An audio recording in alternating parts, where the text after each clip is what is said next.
तो दोस्तों finally in दोनों आईपीओ का अलॉटमेंट तो ऑलरेडी आ चुका है एंड अब कल इन दोनों आईपीओ का लिस्टिंग आपको देखने को मिल जाएगा। एंड इसलिए दोस्तों आज के इस वीडियो में हम लोग बात करेंगे इन दोनों आईपीओ के लिस्टिंग डे स्ट्रेटजी के बारे में कि जिनको भी इन दोनों आईपीओ में अलॉटमेंट मिला हुआ है या फिर इन दोनों आईपीओ में अलॉटमेंट नहीं मिला हुआ है, उन्हें इन दोनों आईपीओ में लिस्टिंग के दिन कैसे स्ट्रेटजी बनानी चाहिए। क्या जिनको अलॉटमेंट मिला हुआ है उन्हें होल्ड करनी चाहिए या फिर सेल करनी चाहिए, वहीं जिनको अलॉटमेंट नहीं मिला हुआ है उन्हें इन दोनों आईपीओ में फ्रेश एंट्री बनानी चाहिए या फिर नहीं बनानी चाहिए। सब कुछ दोस्तों हम लोग इस वीडियो में एकदम से डिटेल में डिस्कशन करने वाले हैं, तो आप बस इस वीडियो के अंत तक बने रहें ताकि ओवरऑल इन दोनों आईपीओ में आपको कैसे डिसीजन लेनी चाहिए उसका एक क्लियर पिक्चर मिल सके। तो फिर चलिए सीधा अब वीडियो में आगे बढ़ते हैं, लेकिन उससे पहले दोस्तों अगर आप इस चैनल पर नए हैं तो कृपया चैनल सब्सक्राइब कर इस वीडियो को एक लाइक जरूर दीजिए। अब चलिए सीधा आगे बढ़ते हैं और सबसे पहले दोस्तों बात कर लेते हैं एडविट के लिस्टिंग डे स्ट्रेटजी के बारे में कि फिलहाल इस आईपीओ का मार्केट में डिमांड काफ़ी ज़्यादा है, तो हमें इस आईपीओ में लिस्टिंग के दिन कैसे स्ट्रेटजी बनानी चाहिए। तो दोस्तों स्ट्रेटजी के लिए अगर हम सबसे पहले बात कर ले इसके ग्रे मार्केट डिमांड के बारे में यानी इसके जीएमपी के बारे में, तो फिलहाल इसके ग्रे मार्केट में वही लगभग 35 से 40% के आसपास तक डिमांड चल रहा है। यानी अगर 35 से 40% के हिसाब से देखा जाए तो कहीं ना कहीं आपको पर लॉट पे 5500 से लेके 6000 के आसपास तक प्रॉफिट देखने को मिल सकता है पर लॉट पे। जी हाँ दोस्तों, अगर आपको इस आईपीओ का एक लॉट भी अलॉट हुआ है तो उस आईपीओ में आपको काफ़ी अच्छा खासा लिस्टिंग गेंस देखने को मिल सकता है। यानी देखा है तो इस आईपीओ का प्राइस बैंड दोस्तों 130 रुपये से लेकर 138 रुपये पर शेयर रखा गया था। एंड फिलहाल ग्रे मार्केट में अभी इस आईपीओ का इतना बेटर डिमांड चल रहा है, इसलिए इस आईपीओ का एस्टिमेट लिस्टिंग कहीं 185 रुपये से लेकर 195 रुपये के बीच में देखने को मिल सकता है। यानी इस आईपीओ में दोस्तों जो लोग भी अप्लाई किए थे एंड जिनको भी इस आईपीओ का अलॉटमेंट मिला हुआ था उन्हें तो काफ़ी अच्छा सा बेनिफिट होने वाला है। बट वहीं अगर बात कर ले दोस्तों कि क्या जिनको इस आईपीओ में अलॉटमेंट नहीं मिला हुआ था उन्हें इस आईपीओ में फ्रेश एंट्री बनानी चाहिए या फिर नहीं बनानी चाहिए,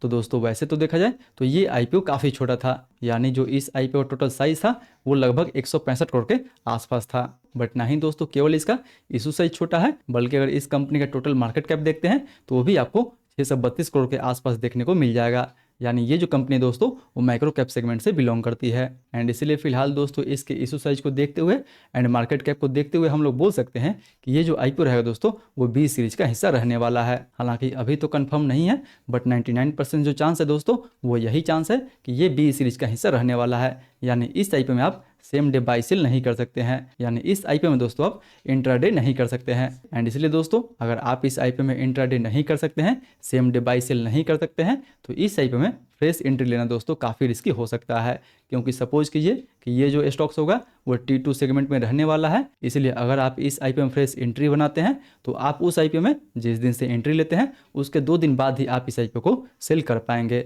यानी आप समझो कि इस आईपीओ का लिस्टिंग वेडनेसडे को होने वाला है एंड अगर आप वेडनेसडे को इस आईपीओ में फ्रेश एंट्री बनाते हैं तो आप सीधा इस आईपीओ को दोस्तों मंडे को सेल कर पाओगे, क्योंकि आप इसे थर्सडे को भी सेल नहीं कर सकते हैं एंड इवन दोस्तों फ्राइडे को भी सेल नहीं कर सकते हैं। सीधा आप इस आईपीओ को मंडे को सेल कर पाएंगे। इसलिए दोस्तों ऐसे रिस्की आईपीओ में हमें फ्रेश एंट्री के लिए बिल्कुल बचनी चाहिए, क्योंकि वैसे भी देखा जाए तो इस आईपीओ का लिस्टिंग दोस्तों काफ़ी ऊपर होने वाला है। अभी फिलहाल 35 से 40% के आसपास तक डिमांड बना हुआ है, बट में भी दोस्तों लिस्टिंग के दिन मार्केट अच्छा रहता है तो इसका लिस्टिंग आपको इवन 50% से ऊपर भी देखने को मिल सकता है। इसलिए इस आईपीओ में दोस्तों उनको ही बेनिफिट होने वाला है जिनको कि इस आईपीओ का अलॉटमेंट मिला हुआ है। अगर बात कर ले अलॉटमेंट जिनको मिला हुआ है उन्हें इस आईपीओ में क्या करनी चाहिए, होल्ड करनी चाहिए या फिर सेल करनी चाहिए। तो दोस्तों अगर इस आईपीओ की लिस्टिंग जो है वो 50% के ऊपर होता है तो आप इस आईपीओ में फुल बुक कर सकते हैं। जी हाँ दोस्तों, अगर आप इस आईपीओ में फुल बुक कर लेते हैं तो मैं भी आपको इस आईपीओ में अच्छा खासा लिस्टिंग मिल सकता है। बट वहीं अगर इसका लिस्टिंग जो है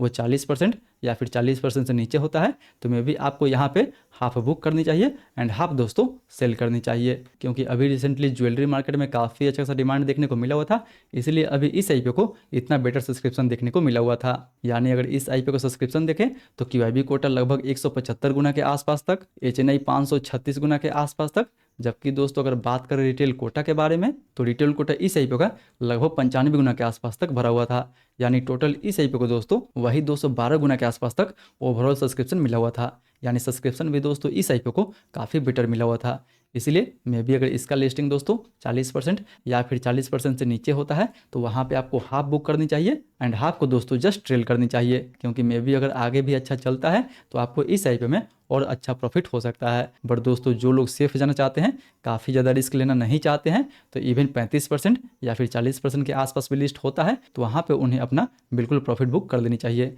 क्योंकि दोस्तों अभी रिसेंटली में बहुत सारा ऐसा आईपीओ देखने को मिला हुआ है जिसका लिस्टिंग अगर 40% से ऊपर होता है तो उसमें हमें अच्छा खासा प्रॉफिट बुकिंग भी देखने को मिल रहा है। इसलिए दोस्तों अगर इसका भी लिस्टिंग इवन 40% या फिर 50% से ऊपर देखने को मिल रहा है तो अगर आप 100% भी प्रॉफिट बुकिंग कर लेते हो तो आपके लिए एक काफ़ी डील बन सकता है। बट वहीं दोस्तों जो लोग भी इस आईपीओ में रिस्क लेना चाहते हैं वो 50% सेल कर सकते हैं एंड 50% को ट्रेल कर सकते हैं। बाकी बात दोस्तों अगर बात कर ले कॉर्डेलिया के बारे में, तो फिलहाल ना ही इसके ग्रे मार्केट में कोई डिमांड आपको देखने को मिल रहा है, ना ही सब्सक्रिप्शन वाइज इस आईपीओ को उतना बेटर सब्सक्रिप्शन मिला हुआ था। बात कर ले दोस्तों लेटेस्ट जीएमपी के बारे में, तो फिलहाल इसका जीएमपी जो है वो माइनस में ही आपको देखने को मिल रहा है, यानी लगभग 5 से 6% के आसपास माइनस में इसके ग्रे मार्केट में डिमांड बन रहा है। मतलब दोस्तों इस आईपीओ का प्राइस बैंड 769 रुपये से लेकर 808 रुपये के आसपास तक रखा गया था, जबकि एज पर जीएमपी दोस्तों इसका लिस्टिंग कहीं आपको 700 से 750 के आसपास तक देखने को मिल सकता है। हालांकि दोस्तों इस आईपीओ में तो आप इंट्राडे कर सकते हैं,